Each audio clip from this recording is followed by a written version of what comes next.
hallmarks of this film really is just the fact that it has such a massive impact on the future of the Marvel Cinematic Universe. Yeah. But what's really impressive about it is the way that it does it without in any way kind of deviating from the main plot of the film.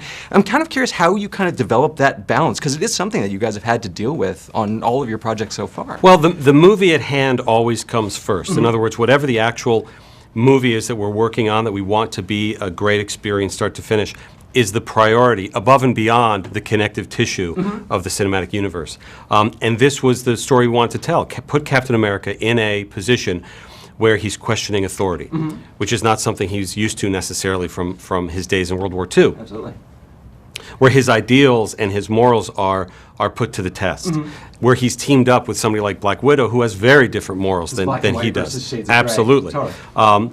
And I'd always had a sense, even going back to working on the first Captain America film, where the SSR, which was the precursor to S.H.I.E.L.D., how that founded out of World War II and morphed in the 50s and 60s into the S.H.I.E.L.D. that we know today.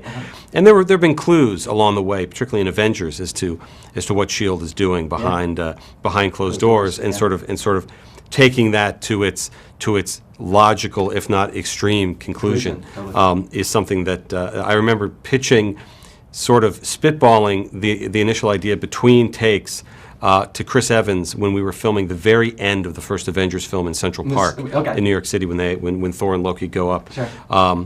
And frankly, it was Chris's reaction, who was like, "What, are you going to do that?" That made me go, "Ooh, this might work." And I mean, just kind of taking that idea from the macro perspective, I mean, some films, like this film obviously has a major impact. You have movies like Iron Man 2 that also had an impact. Some films have a lesser impact. So when you are kind of at the earliest stages of these phases, how do you kind of determine the distribution of that impact? Well, they all, I think, sometimes the impact isn't felt. The impact can sometimes be fairly obvious.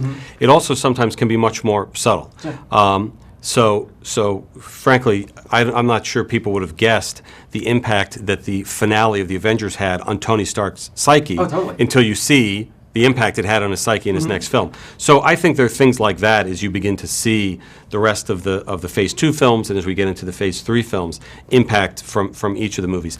But as I said before, it's always about making, what is the best version of the story at hand. Sure. And sometimes that will mean something that has a great impact down the road, and sometimes it means something that is more personal, as Thor was and Iron Man 3 was, that can be felt in their own movies down the line.